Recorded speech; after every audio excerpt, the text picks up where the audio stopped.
Well, some areas that might actually see some showers and thunderstorms this evening. Really, it's a small area along I-90, and right now they're pushing east too. We just had one here again. Really can't even detect it. It's too small. Otherwise, most of the other activity now is probably pushed east of the interchange there, 94 and 90. We might see a few more, but then you have to keep an eye towards northeast Iowa, towards Decorah. I think you'll start seeing this is kind of where that cold front is situated right now. A few developments here in a couple hours. That probably won't move much further north. It probably goes east. So maybe Crawford, Prairie du Chien might see some of that activity later in the night.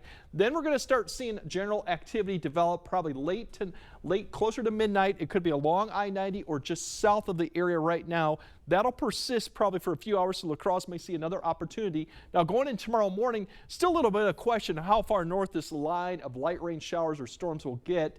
Some indications it may kind of stay closer to I-90, but it definitely will not probably get closer to Eau Claire. It's going to probably stay just south, so we could see a wet morning commute for some areas, and then further south of the line we might see additional development through 8 or 9. So you might see a wet commute. We're not expecting really thunderstorms as much as it'll be more light showers through the morning. After that, we'll continue to see that activity kind of dissipate a little bit towards the late morning, and then more activity will develop west of the area with this next system, the really main feature that we're going to be coming through Thursday night and Friday. That'll develop a larger area of showers and storms in the afternoon. This will expand probably after 4 p.m. to a lot of the areas. I expect more wet conditions towards tomorrow's evening commute, especially further north you go. And then throughout the night, watch as another area begins to pull northward, and that really will present a wet overnight period, especially past midnight. This will continue to persist. Probably going to be a wet Friday morning also for the morning commute. The better news is once we get past about Friday noon or 2 p.m.-ish for some areas, the rain's probably going to stop. We'll just see cloud cover really persist.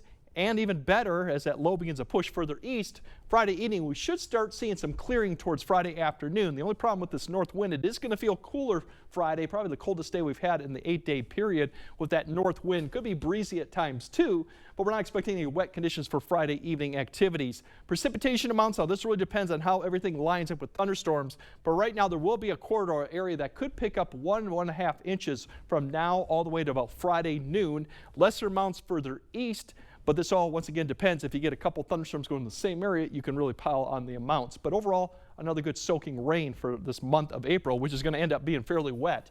Tomorrow's highs a few degrees cooler. If you want the 70s, got to get further south and east where they'll have a little bit more sunshine. Otherwise, it's going to be a little bit cooler than we saw today. Friday, definitely the coldest day of the period. As I said, low 50s to the north, maybe mid 50s. About 5 to 7 degrees below average, but that north wind will also be blowing, so it'll make it feel not as warm. Better news Saturday. We're going to have temperatures then climbing well into the 60s, about average, and it gets even better Sunday, potentially 70. Unfortunately, we do have some severe weather coming next week when we might hit 80 before a cold front comes through. So pay attention to Monday afternoon and night as we get closer to the event. Once that passes, we're going to cool the temperatures back down to kind of where we should be, about the mid 60s, the middle of next week. So hit and miss stuff through about Thursday, and Thursday night looks pretty wet, and then it gets a little bit more pleasant as we go to the weekend. The weekend so far looks dry and good. All right. Thanks, Greg.